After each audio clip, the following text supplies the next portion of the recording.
Hey everyone, welcome back to my YouTube channel. If you are new here, my name is Anna. I am a portrait photographer in the Chicagoland area, and today we're going to be talking about personal branding photo shoots. So for those that don't know, personal branding photo shoots is essentially being able to display your personality. This is typically for people who own a small business or a photographer just like myself. These photos can be used as a profile picture for any of your social media or placed on your About Me page on your website. I was contacted by Tom, who is a friend of this channel. He wanted to help me out and have some personal branding pictures of myself and also give a couple tips and tricks.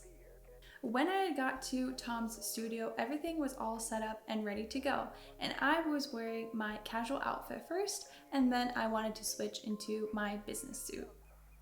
The first thing that Tom had asked me before we even started the shoot is, what do I normally wear when I'm out with my clients? And this is a very important question because you want to make sure that you're representing your client's personality.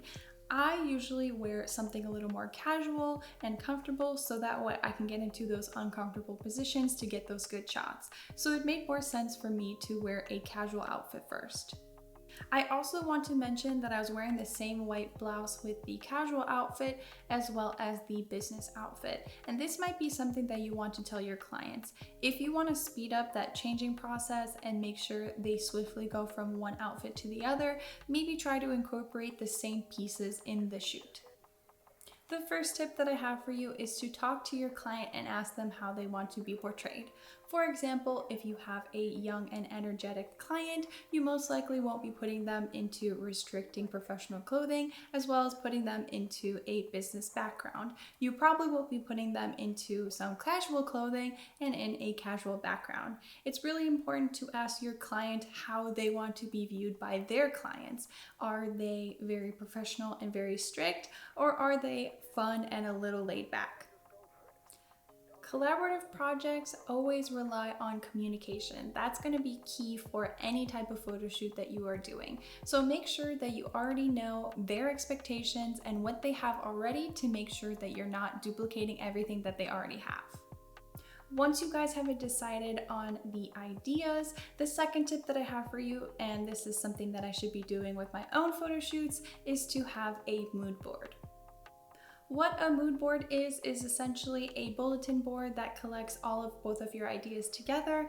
This can fall in line with accessories and fashion, as well as poses and the background. This can be easily done on Pinterest, and it's very important to make sure that you send this to your client right away.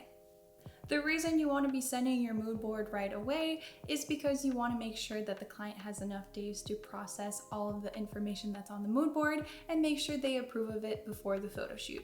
You don't want to run into a situation where you send the mood board a couple hours before the shoot and they end up not liking anything on it. So then you have to scramble and find some new ideas. So make sure that you're always sending your mood boards as soon as possible. Another great thing about mood boards, especially if they have poses already on them, is it's going to help the client practice those poses at home. If you are the photographer, it's going to help you prepare which poses that the client has approved of, as well as during the photo shoot, go off that as a checklist. Another thing that you want to do at your photo shoot is manage your time appropriately. Obviously, sometimes you can get carried away if you have a very fun client and you guys are connecting, but you got to make sure that you're respecting their time. So the good thing is that if you already have that mood board created, you can always fall back to it and make sure that you're doing all of those poses so that way the client is satisfied.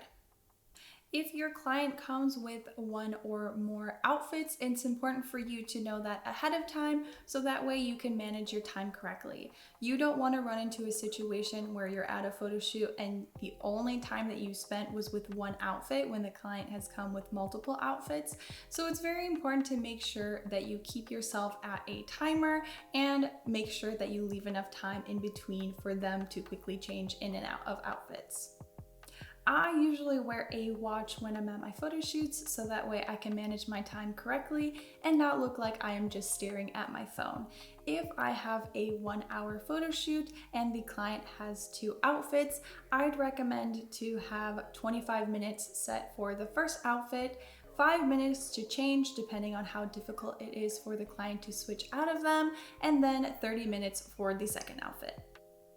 If you have a client that has more outfits or a client that has booked a session for longer than an hour, I'd recommend to plan that accordingly and make sure that your client also is aware of these time changes.